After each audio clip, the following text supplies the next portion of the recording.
Hi, this is Srinivas Soleti. Welcome to today's topic.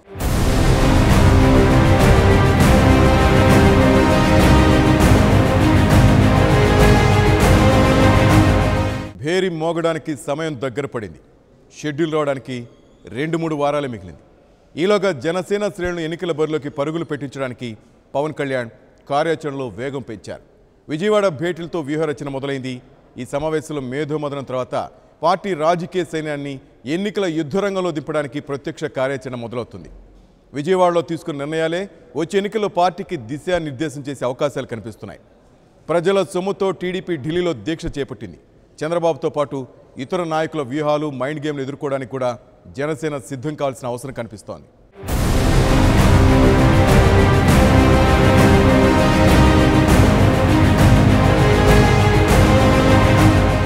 ఎన్నికల సన్నాహాల్లో జనసేన వేగం పెంచింది. 2-3 వారాల్లో ఎన్నికల షెడ్యూల్ విడుదలయ్యే అవకాశం ఉండడంతో కమిటీల నియామకంపై దృష్టి పెట్టారు. ఏపీ రాజకీయాల్లో కొత్త ఒరవడికి శ్రీకారం చుట్టిన పార్టీగా జనసేనకు ఇప్పటికే ఒక ప్రత్యేకమైన ఇమేజ్ వచ్చింది. రాజకీయ ప్రత్యర్థులతో విధానపరమైన విభేదాలే తప్ప అనవసర ఆరోపణలు చేసే సంస్కృతికి అతీతంగా జనసేన ముందుకు వెళ్తోంది. పవన్ కళ్యాణ్ విలువలకు విధానాలకు ప్రాధాన్యమిస్తూ నాయకులకు కార్యకర్తలకు దిశానిర్దేశం చేస్తున్నారు. అలాగే ప్రజల్లోకి వెళ్లి బహిరంగ సభలు ఏర్పాటు చేయడం, పార్టీ గుర్తుకు ప్రచారం కల్పించడంపై వివిధ కమిటీల నాయకులతో విజయవాడలో భేటీ అయ్యారు.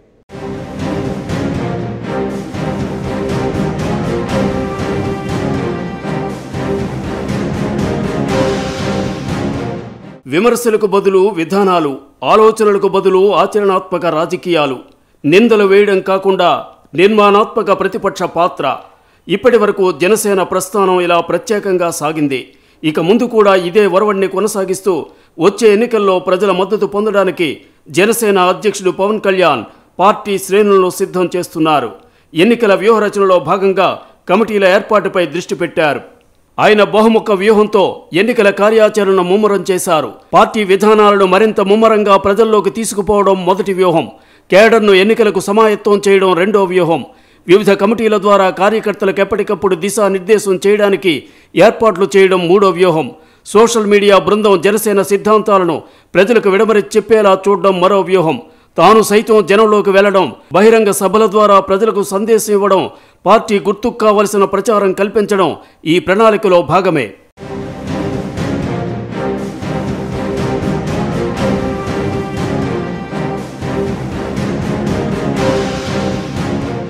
ఏపీ రాజకీయాల్లో కొత్త ఒరవడి సృష్టించిన పార్టీగా జనసేనకు ఇప్పటికే గుర్తింపు ఉంది.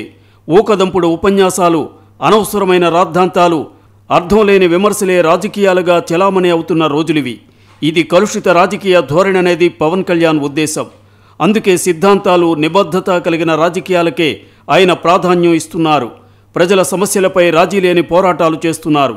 ఏదైనా పార్టీతో ఒక్కసారి పొత్తు పెట్టుకుంటే అది తప్పుడు పనులు చేసినా గుడ్డిగా సమర్థించడం చాలా రాజకీయ పార్టీలు చేసే పని. పవన్ మనస్తత్వానికి ఇది విరుద్ధం.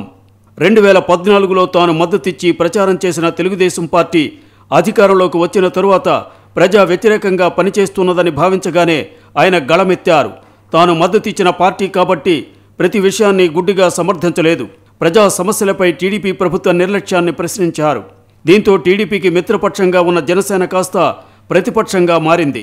అయినా పవన్ కళ్యాణ్ తన విధానాలకు అనుగుణంగానే పార్టీని నడిపిస్తున్నారు.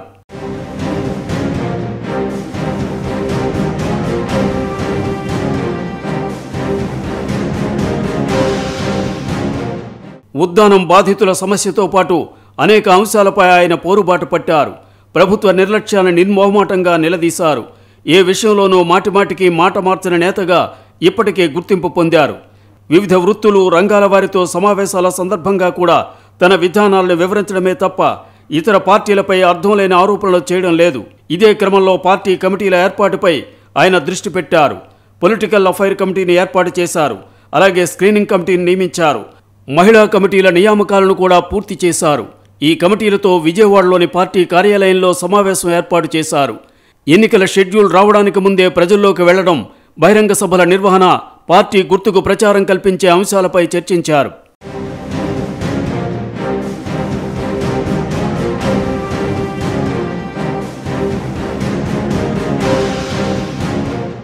కొన్ని నెలల క్రితం వరకు ఏపీ రాజకీయాలు మరోలా ఉండేవి.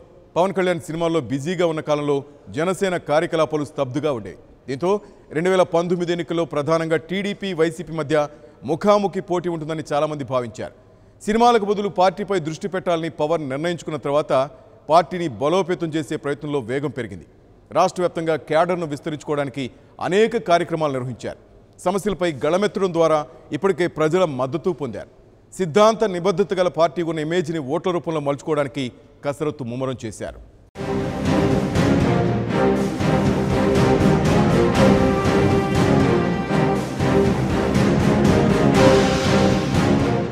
ఏపీలో బలమైన రాజకీయ శక్తిగా ఎదిగిన జనసేన ఎన్నికల్లో సత్తాను చాటడానికి సిద్ధమవుతోంది.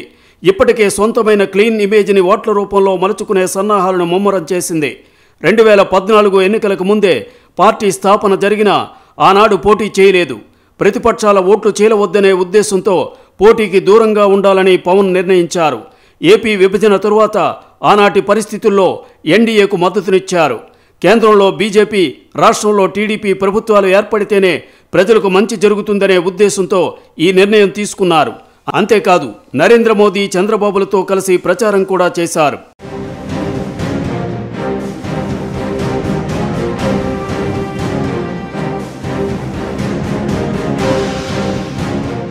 ఆనాటి యూపీఏ ప్రభుత్వంపై ప్రజల్లో తీవ్ర ఆగ్రహం ఉండేది.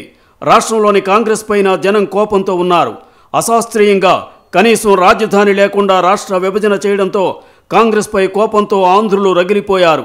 అప్పటి పరిస్థితులను బట్టే ఎన్నికల్లో పోటీ చేయరాదని పవన్ నిర్ణయించుకున్నారు.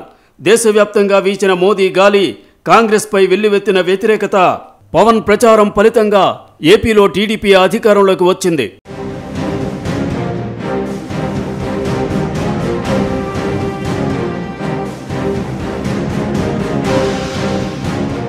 ఆ ఎన్నికల తరువాత కొంతకాలం పాటు జనసేన టీడీపీకి మిత్రపక్షంగానే ఉంది. ప్రజల ఆకాంక్షలకు అనుగుణంగా చంద్రబాబు ప్రభుత్వం పనిచేస్తుందని పవన్ కళ్యాణ్ భావించారు. మొదట్లో ప్రజల కోసం పనిచేసే ప్రభుత్వంగానే చాలామంది భావించారు. క్రమంగా సమస్యలను పట్టించుకోకపోవడం, ముఖ్యమైన అంశాలను నిర్లక్ష్యం చేయడంతో పవన్ కళ్యాణ్ కూడా తన వైఖరిని మార్చుకున్నారు. ప్రజల కోసం పోరుబాట పట్టారు. తాను మద్దతిచ్చిన పార్టీ అయినా సరే ప్రజలను విస్మరిస్తే ఊరుకునేది లేదని బాహాటంగానే ప్రకటించారు. సమస్యలపై ఆయన ఆందోళనతో ప్రభుత్వంలో కదలిక వచ్చింది. పరిష్కారం కోసం ప్రయత్నం మొదలైంది.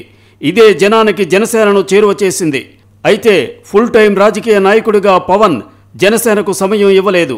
ఒప్పుకున్న సినిమాలను పూర్తి చేయడంపై దృష్టి పెట్టారు.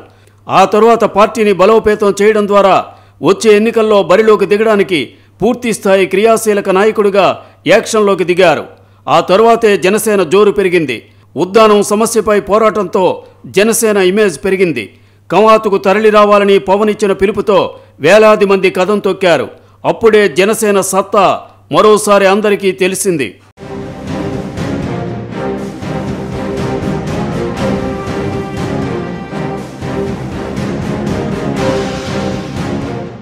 ఏపీలో మార్పు రావాల్సిన అవసరం ఉందని, ఇప్పుడున్న ప్రభుత్వం ప్రజలకు మేలు చేయడం లేదని పూర్తిగా స్పష్టమైన తరువాత పవన్ ఇక ఆలస్యం చేయలేదు. తన నమ్మకాన్ని మాత్రమే కాదు, ప్రజల ఆకాంక్షలను కూడా ఒమ్ము చేసిన చంద్రబాబు ప్రభుత్వంలో ఏపీకి మేలు కలగదనే భావన పెరుగుతుండటంతో అందుకనుగుణంగానే ఆయన అడుగులు వేశారు. అనేక కీలకాంశాల్లో చంద్రబాబు మాటిమాటికి మాట మార్చడంతో విశ్వసనీయత తగ్గినట్టయింది.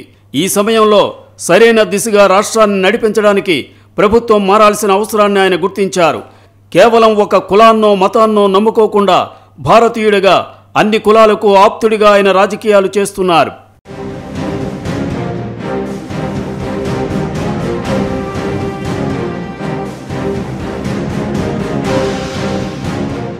చిన్న చిన్న సమస్యలను కూడా పరిష్కరించలేని ప్రభుత్వాన్ని నమ్ముకోవడం కంటే ప్రజలను చైతన్యం చేసి మార్పు దిశగా ముందుకు సాగడమే సరైన చర్యని పవన్ భావిస్తున్నారు. ఓటు బ్యాంకు రాజకీయాలకు అతీతంగా ఆయన పనిచేస్తున్నారు. కులాలకు బదులు సంప్రదాయ వృత్తులకు ప్రోత్సాహం ఇవ్వడం, అవినీతి రహిత ప్రభుత్వం కావాలనే కోరిక ఉన్నవారిని ఆహ్వానించడం ద్వారా జనసేనను తిరుగులేని రాజకీయ శక్తిగా తీర్చిదిద్దే ప్రయత్నం చేస్తున్నారు.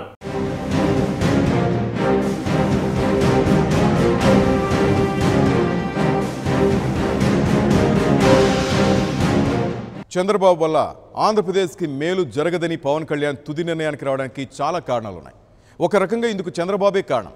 ప్రత్యేక హోదా విషయంలో చంద్రబాబు రెండు నాలుకల ధోరణి పవన్కు ఆశ్చర్యం కలిగించింది. హోదా వద్దు, ప్యాకేజీ ముద్దు అనే చంద్రబాబు కొత్త పల్లవి ఏపీలో చాలామందికి ఆగ్రహం కలిగించింది. ఆర్థిక మంత్రి అరుణ్ జైట్లీ ప్రకటించిన ప్యాకేజీని పాచిపోయిన లడ్డూలతో పవన్ కళ్యాణ్ పోల్చారు. కానీ చంద్రబాబు మాత్రం అదే అద్భుతం అన్నారు. అసెంబ్లీలో తీర్మానం చేసి మోదీకి ధన్యవాదాలు తెలిపారు. కానీ జనసేన సహా ప్రతిపక్షాలని ప్రత్యేక హోదా కోసమే డిమాండ్ చేయడంతో బాబు యూటర్న్ తీసుకున్నారు. దీంతో పవన్ కళ్యాణ్ ఇక టీడీపీ వ్యతిరేక వైఖరి అనివార్యమనే నిర్ణయానికి వచ్చారు.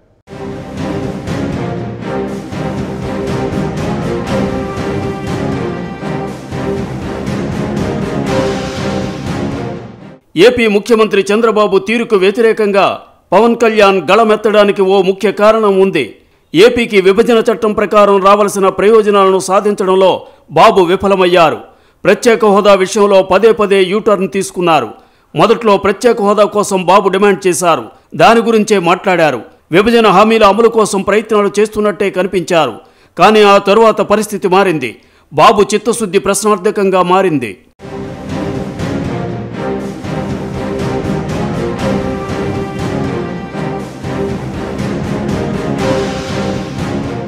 ప్రత్యేక హోదాకు బదులు ప్యాకేజీ ఇస్తామని ఆర్థిక మంత్రి అరుణ్ జైట్లీ ప్రకటించగానే చంద్రబాబు ఓకే చెప్పారు. హోదాతో కలిగే అన్ని ప్రయోజనాలు ప్యాకేజీ ద్వారా ఇస్తామనే హామీ తమకు ఆమోదయోగ్యమే అన్నారు. అంతటితో ఆగలేదు. అసెంబ్లీలో తీర్మానం చేశారు. ప్యాకేజీ ద్వారా ఏపీ అభివృద్ధి పదంలో దూసుకుపోతుందని చంద్రబాబు చెప్పారు. హోదా సంజీవని కాదన్నారు. అది ముగిసిన అధ్యాయమని వక్కాణించారు. కీలకమైన ప్రత్యేక హోదా విషయంలో బాబు ఇలా యూటర్న్ తీసుకోవడం చాలామందికి ఆశ్చర్యం కలిగించింది. దీనికి పవన్ కళ్యాణ్తో సహా చాలామంది ప్రతిపక్ష నాయకులు ఒప్పుకోలేదు. ప్యాకేజీ పాచిపోయిన లడ్డు అని పవన్ వ్యాఖ్యానించారు. దీనికి అంగీకరించడం అంటే రాష్ట్ర ప్రయోజనాల విషయంలో రాజీ పడ్డమే అని తేల్చి చెప్పారు.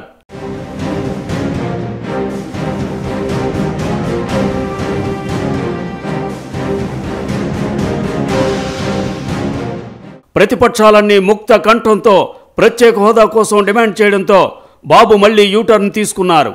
అసెంబ్లీ తీర్మానాన్ని పక్కన పెట్టి హోదా కోసం పోరుబాట పట్టాలని నిర్ణయించారు. చివరకు బీజేపీతో తెగదెంపులు చేసుకున్నారు. ఎన్డీఏ నుంచి టీడీపీ బయటకు రావడం రాష్ట్రం కోసం కాదని, రాజకీయ ప్రయోజనాల కోసమేనని అందరికీ అర్థమైంది. ఇలా స్వార్థ రాజకీయ ప్రయోజనాల కోసం పాకులాడడం, ప్రజల ఆకాంక్షలను పనంగా పెట్టడం పవన్ కళ్యాణ్కు నచ్చలేదు. టీడీపీ విధానాలపై పోరాటమే సరైన మార్గమని ఆయన నిర్ణయానికి వచ్చారు. అంతే, జనసేన శ్రేణులు కదం తొక్కడం మొదలైంది. పవన్ పోరుబాటతో సమస్యలు పరిష్కారం కావడంతో ప్రజల్లో ఆయనపై విశ్వాసం పెరిగింది. పవన్ తమ బాధలు తీర్చే సరైన నేతగా ప్రజలు భావించే పరిస్థితి చంద్రబాబుకు మింగుడుపడని విషయంగా మారింది.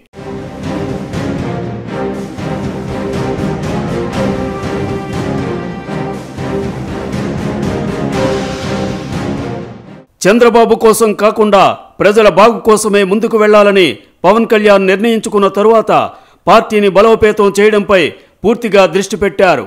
ఓవైపు సమస్యలపై పోరాటం, మరోవైపు పార్టీని బలమైన శక్తిగా మలచడం అనే వ్యూహాత్మక కార్యాచరణను కొనసాగించారు. అది చాలా వరకు ఫలితాన్నిచ్చింది. ఇప్పుడు ఏపీలో జనసేనను విస్మరించే పరిస్థితి లేదు. రాబోయే ముక్కోన పోటీలో జనసేనను ఎదుర్కోవడం ఎలా అనేదే టీడీపీ వైసీపీ ముందున్న సవాల్.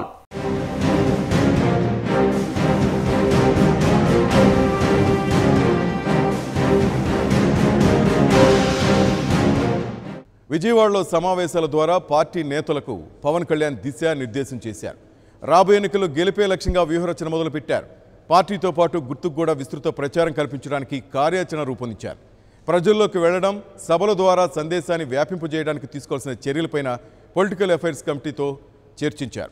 వ్యూహం ఖరారయ్యాక ఇక జనంలోకి వెళ్లడమే తరువాయిగా జనసేన మేధోమథనం జరిగింది.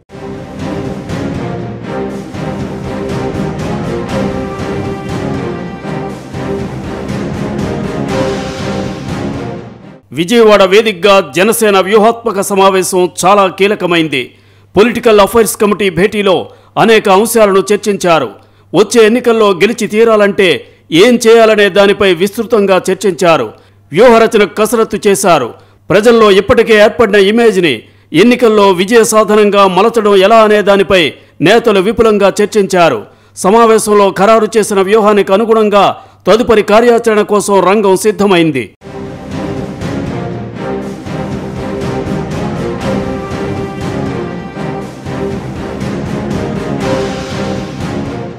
ఎన్నికల షెడ్యూల్ త్వరలోనే విడుదలవుతుంది. అప్పుడు ఇక అభ్యర్థుల ఖరారు కీలకాంశం అవుతుంది. ఈలోపే ఎన్నికల రణ వ్యూహాన్ని ఖరారు చేసుకోవాలి. అస్త్ర శస్త్రాలు సమకూర్చుకోవాలి. నేతలకు శ్రేణులకు దిశానిర్దేశం చేయాలి. ఎవరికి వారు చేయాల్సిన పనులపై స్పష్టత ఇవ్వాలి. సమయం ఎక్కువగా లేదు. అందుకే జనసేన ఎన్నికల యాక్షన్ ప్లాన్ కోసం సమావేశాలు నిర్వహించింది. కీలకమైన పొలిటికల్ అఫైర్స్ కమిటీ ఎన్నికల వ్యూహంపైనే దృష్టి పెట్టింది. గెలుపు మంత్రం ఏమిటనే దానిపై విపులంగా చర్చించింది. ఈ భేటీలో ఖరారైన అన్ని అంశాలను బహిర్గతం చేయకపోవచ్చు. కొన్ని వ్యూహాలు అంతర్గతంగా పార్టీ నేతల మధ్య ఉంటాయి. వాటికి అనుగుణంగా ఎప్పటికప్పుడు పార్టీ కార్యకర్తలకు సందేశం, సంకేతాలు వెళ్తుంటాయి. ఏ పార్టీకైనా ఇది ఎన్నికల వ్యూహరచనలో భాగం. జనసేన కూడా ఇదే విధానాన్ని అనుసరిస్తోంది. మేధోమథనం ద్వారా తీసుకున్న నిర్ణయాలను ఎంత బాగా అమలు చేయాలనే దానిపై ఎప్పటికప్పుడు సమీక్షలు జరపడానికి కూడా పవన్ కళ్యాణ్ చర్యలు తీసుకుంటున్నారు. పూర్తి స్థాయి రాజకీయవేత్త కాకపోయినా కమిట్మెంట్ ఉంటే ప్రజల మద్దతు పొందడం కష్టం కాదనే ఉద్దేశంతోనే ఆయన రాజకీయాల్లోకి వచ్చారు. అందుకనుగుణంగానే పార్టీని ముందుకు నడిపిస్తున్న సంగతిని అంతా గమనిస్తున్నారు.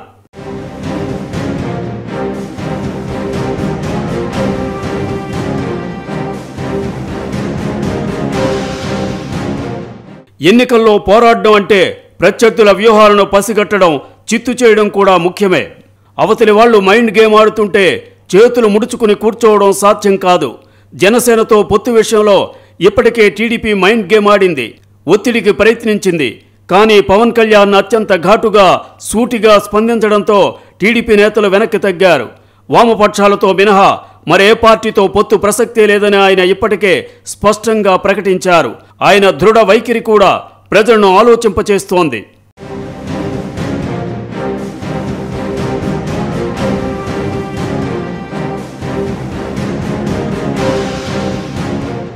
ఆంధ్రప్రదేశ్లోని అన్ని రాజకీయ పార్టీలు ఎన్నికలకు సిద్ధమవుతున్నాయి. ప్రత్యేక హోదాపై పదే పదే యూటర్న్ తీసుకున్న చంద్రబాబు ఢిల్లీలో దీక్ష పేరుతో హల్చల్ చేశారు. కాంగ్రెస్ సహా ఇతర ప్రతిపక్ష పార్టీల నాయకులతో ఫోటోలు దిగారు. ప్రత్యేక హోదాపై రాష్ట్రపతికి వినతి పత్రం సమర్పించారు. దీనికి సోమవారం రోజంతా మీడియాలో ప్రచారం లభించేలా జాగ్రత్త పడ్డారు. ప్రజల సొమ్ముతో పార్టీకి ప్రచారం చేసుకోవడంలో తనకు తానే సాటిని మరోసారి రుజువు చేసుకున్నారు. ఇలాంటి నాయకుల ట్రిక్లను తిప్పికొట్టే వ్యూహం ఖరారు చేసుకోకుండా కేవలం విలువలతో కూడా రాజకీయాలు చేస్తే కుదరదని పరిశీలకులు సూచిస్తున్నారు. ప్రత్యర్థుల వ్యూహాలకు ప్రతి వ్యూహాలు రచించే నేర్పు అవసరమని వారి అభిప్రాయం.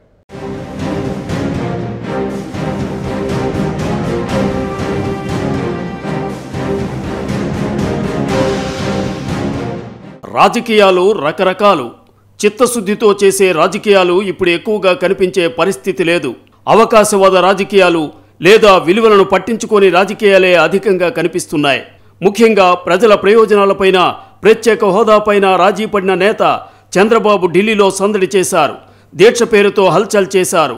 ₹1 కోటి పైగా ప్రజాధనాన్ని వెచ్చించి పార్టీ నాయకులను, మంత్రులను, కార్యకర్తలను ఢిల్లీకి తీసుకెళ్లారు. ఏపీ భవన్లో దీక్ష చేశారు. సోమవారం అంతా ఇదే నడిచింది.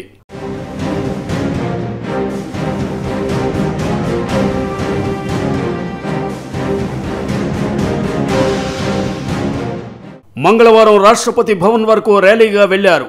వందల మంది నాయకులు, కార్యకర్తలు అనుసరించారు. ప్రత్యేక హోదా సహా 18 డిమాండ్లపై రాష్ట్రపతి రామ్నాథ్ కోవింద్కు వినతి పత్రం సమర్పించారు.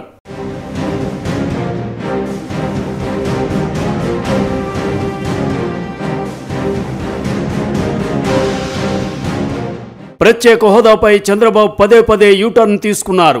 అలా వైఖరి మార్చిన ప్రతిసారి అదే కరెక్ట్ అని దబాయించారు.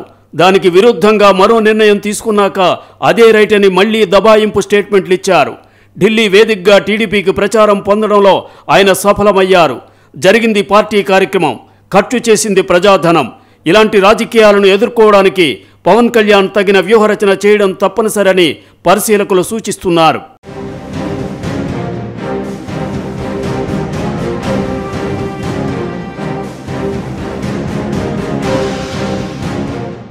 ఏపీలోని అన్ని పార్టీలు ఎన్నికల కోసం ముమ్మరంగా సన్నాహాలు చేస్తున్నాయి.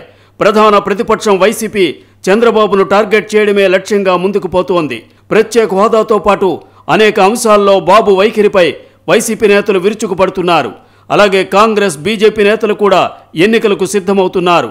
గుంటూరులో జరిగిన మోదీ సభ బీజేపీ కార్యకర్తల్లో జోష్ పెంచింది. మోదీ ప్రసంగంతో హుషారు పెరిగింది. చంద్రబాబుపై మోదీ చేసిన వ్యాఖ్యలు కమలనాథుల్లో స్థైర్యం నింపాయి. ఇదే ఉత్సాహంతో వారి ఎన్నికల బరిలోకి దిగడానికి సిద్ధమవుతున్నారు.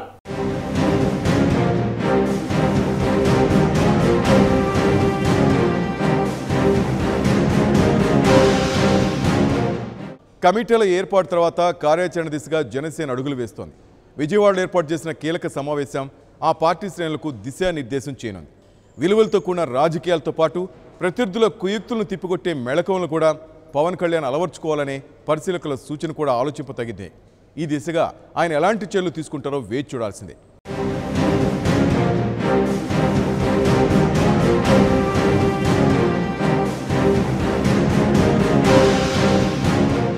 ఇది ఈరోజు టుడే టాపిక్. మరో టాపిక్తో మళ్ళీ కలుద్దాం. Keep watching 99 TV.